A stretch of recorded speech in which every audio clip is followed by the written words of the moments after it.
Yeah. Okay. Hi, everyone. Welcome. Thanks for coming to this session. I did a similar session to this one about 2 years ago, about every issue I'd ever run into trying to get vSphere with Tanzu to work. That session didn't go over well with VMware marketing, but this session is a little bit more kind, but it's still like stuff like, oh, watch out for this, and just know stuff. So the missing manual, but it's not really a fair title because there's too much to cover, right? It's 24 minutes and 20 seconds, so you're going to get highlights. But I'd be happy to talk to anyone and talk about any aspect of this, and there are some guys here from Evola who would be very happy to talk the same thing with you. So this was so sweet. So this is Katarina Brookfield. She is one of the main technical marketing managers for the VCF division. She's all about supervisor. She tweeted this a few days ago saying, we're sorry, we changed the name again. So at least, at least there's an apology this time, right? The previous, I don't know, 10 times there was no apology. It was just like, here's the new branding. Yeah, so whoever did something with Vic? Ah. And who's heard of Photon Platform? Not OS, Photon Platform. Yeah, this is old school stuff. Anyway, vSphere supervisor, or just the service inside the supervisor that makes the clusters. We'll just say VKS, and that's great. It's short. It's VKS. It rolls off the tongue. The AVI is back to being called the AVI, by the way, just so you know.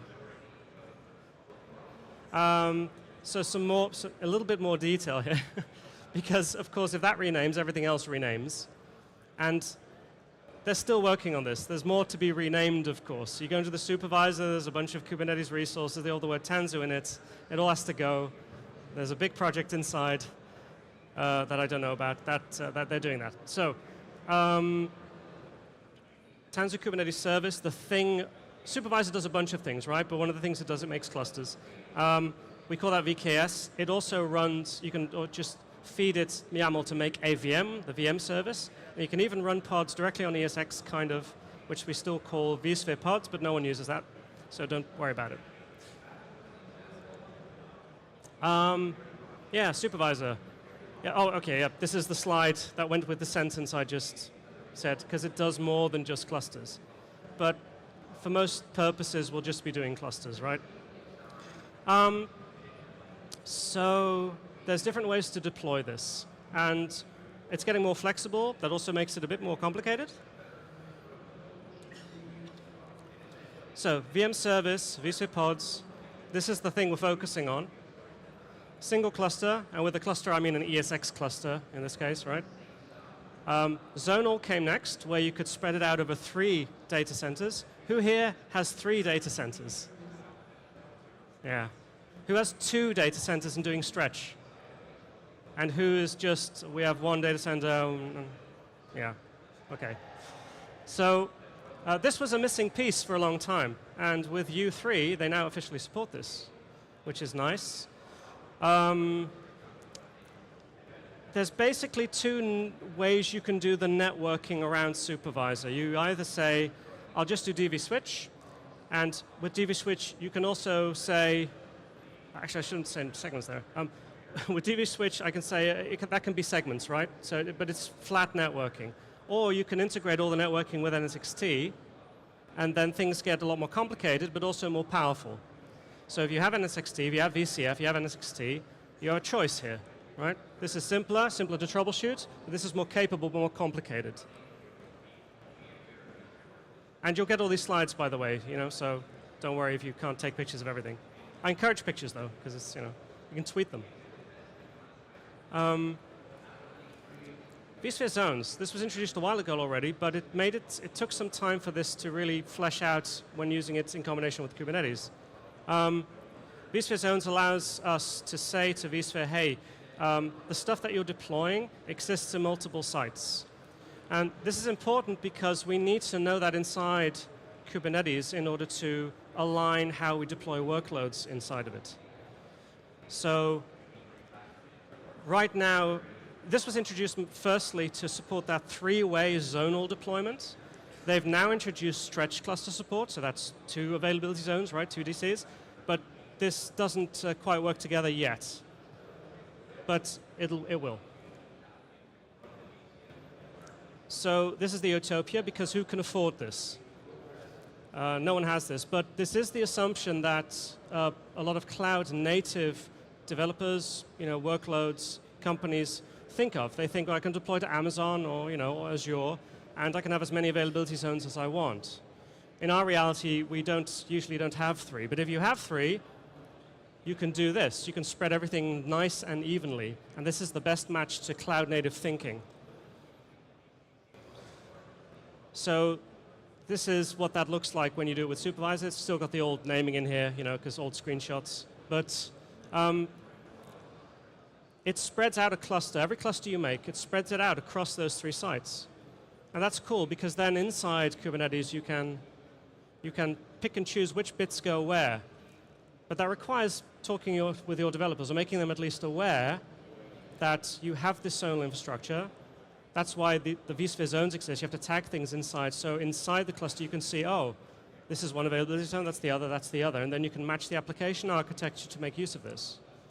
It's very powerful, but it requires 3 distinct things. And this also requires, I think still requires NSX-T right now. Or doesn't it? Requires, oh, sorry, no, VLANs as well. You can use either, yeah. Yeah. So, the animation is a bit weird. So, what if we have a stretched cluster, right? 2 data centers, that's what many people in Europe have. What do? Well, we all know this bit. Okay, if I take a Kubernetes cluster, I can maybe do this, but then, do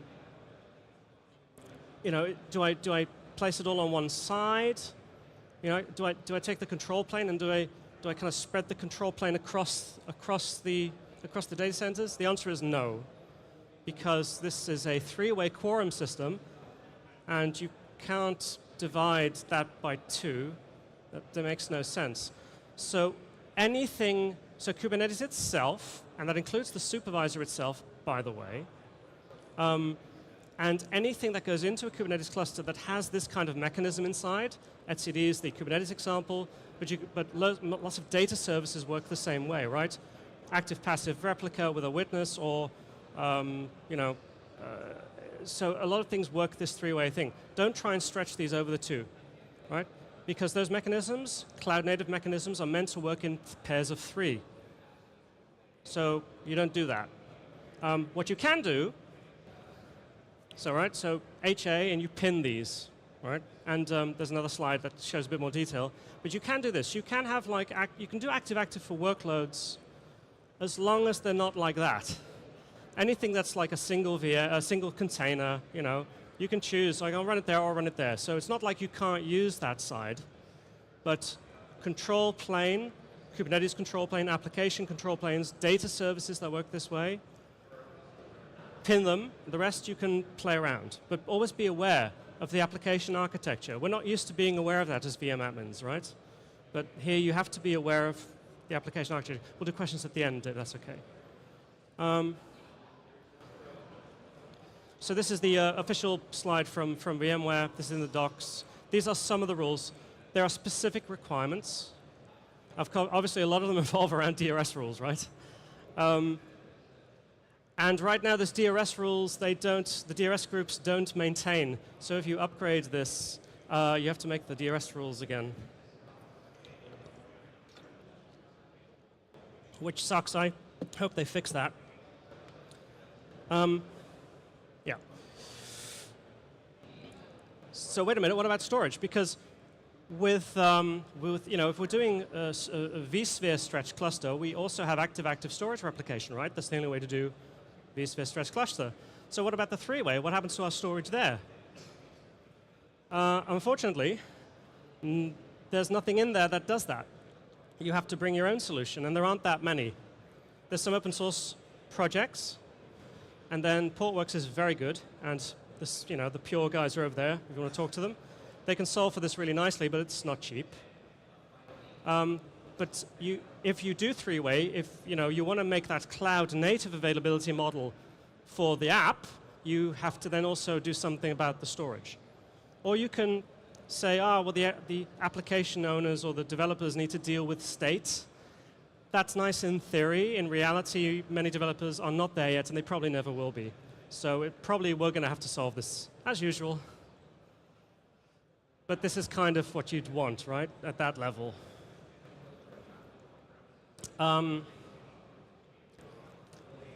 If you want more details on this problem, come to my session tomorrow morning, because I spend 45 minutes talking about just this problem, because it's a big problem. Okay, supervisor services. This is a kind of a weird one for me. So supervisor services are add-ons to the supervisor that allow you to do more stuff with supervisor, usually the Kubernetes part of it.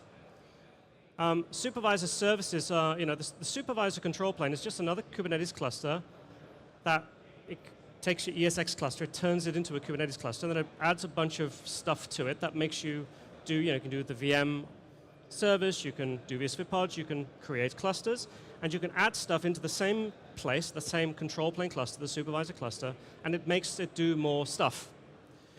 The problem with this has been that these features have not been maintained very well the last few years. Now, I'm seeing a change as there's a new focus inside the VCF division after the acquisition. They're starting to work on this again. But some of these supervisor services are a little bit out of date. Be very careful if you go down this route. And right now, up until, I'll still say today, I tend to avoid these, to be honest. Because what they do, I can usually do it by doing an open source project inside Kubernetes and running and controlling the whole thing myself. But that is changing slowly, right? So I think this will be a lot more mature again in about a year's time. So watch this space. One of the signs that this is a maturing space is that updating some of this stuff, working with these services, is not flawless right now. The control plane itself, the thing that makes Kubernetes clusters, is actually also a supervisor service. They call this a core service. And you can upgrade it independently, just like you can any other supervisor service. Now, that wasn't the case before U3. You had to upgrade vCenter to upgrade all of that functionality. Now it's separate, right? So they can also support Kubernetes versions a bit more faster now, for example, right? But this is a bit buggy. Be very careful around this. It's very new, so that's basically the message. It's new, pay attention, don't believe every health check when it's green. If you want more details, the Evola guys have extensive experience with dealing with this already. Yeah, basically this is all the current supervisor services, and a bunch of new ones have started making an appearance. And this one's like really new. Argo CD, you just have Argo CD in the supervisor cluster, and I can now do GitOps, right? Yeah, part of the problem here is this is not, you won't find any of this in vSphere docs. It's all, the whole documentation is kind of there. Think of these as flings, mostly. That's kind of the quality level. And these top ones, well, since the acquisition, let's just say I don't think anything's going to happen with those. Don't use those. So what do you use then? Well, for registry and for S3, and for backing up with Valero, I tend to say do it outside. There are advantages, especially for S3 and Harbor, the registry, to just run them on a VM. The main advantage being I can just back it up. And everything that's probably worth a value around this stuff is going to end up in the registry. And if I do need to back up persistent volumes, I can always just run Valero myself in a cluster, and probably a way higher version than the one that supervisor services offer. But it is improving. The supervisor services do give you a nice little UI that single click to back up a cluster with Valero, theoretically. I mean, does it actually work? Okay. Yeah, maybe do this for yourself for now. We'll see what happens in a year's time. Carvel packages, this is also a kind of a weird one. In the documentation you'll find that, I can add stuff into a cluster, not the supervisor this time, but into an actual cluster using Carvel, and VMware will support you on those open source projects. So you can raise a GSS ticket against any of these, as long as it's the Carvel deployment. But this is also an area that's kind of lost focus, shall we say, within the VCF division a little bit. So I tend to also ignore these. I just go open source, community editions, Helm charts, just base what you're putting in these clusters on something you control a little bit better, it's a little bit more standard. Carvel's very powerful, I'm a fan of that toolset actually, but it's a little bit niche and you won't find a lot of documentation about it. So maybe just go community versions for all this stuff. But the advantage is, if you really do like support, consider it. But look carefully at a case-by-case basis where VMware support would be beneficial here, right? Broadcom support. Right, networking. Oh, sorry. Right. Pictures are nice, of course. And it gives me a chance to sip some water. Arguably, this is the hardest part of this. Especially the load balancer situation is always a little bit tricky. I can't go into a lot of detail. Just to recap, we need a load balancer, just to start with that. So if you're not familiar with VKS or supervisor or Kubernetes in general, you always need an external load balancer in some way. You need it for the Kubernetes API, and you need it for workloads. In VKS, you have to use their integration with either NSX-T or the AVI, especially for this part, for the control plane. For workloads, you can add whatever integration you want after the fact. By default, it'll use the same load balancer in either case, but if you have an F5 or a Citrix NetScaler or something like that, you can also integrate those and do workload load balancing using those instead of the AVI or NSX-T. Worth considering if you've already invested in a load balancing solution like that. Yeah. So just in more detail, control plane load balancing and workload load balancing. This is only layer 4, doesn't go much further. This is layer 4 and then layer 7, where we say layer 4 for load balancing, and then layer 7 is what we call ingress. But if you're confused by the term ingress, just think reverse proxy and you've basically covered the same concept. But it's just running as a container this time.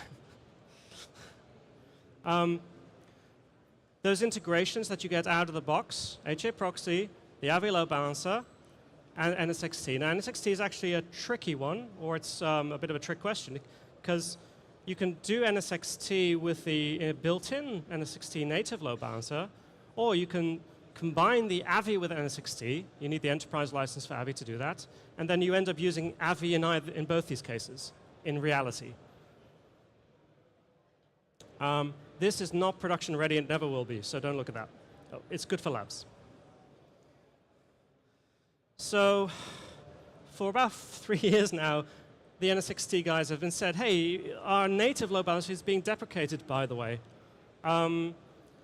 They've stopped saying that a little bit. They've said it's deprecated for everyone else except our own stuff, so we'll continue to support it for now. This is, pay close attention to what is going to happen with AVI in combination with VCF or with VVF the next few years, because things will change a little bit. This is all going to change. I don't think NSX-T load balancer will end up being used at all, and I think that integration will go away eventually. Or the other extreme is that the AVI goes away, but I don't think so.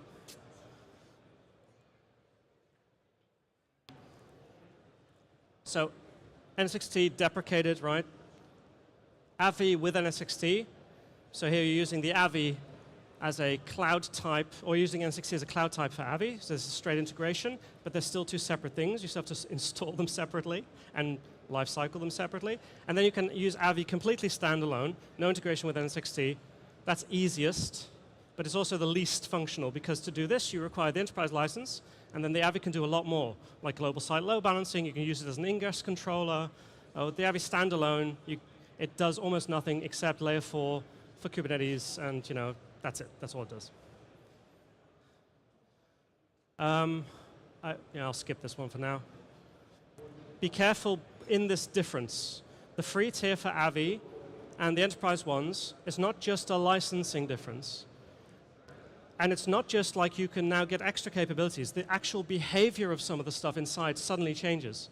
And this is really annoying, because if you want to flip between the two, you find you can't.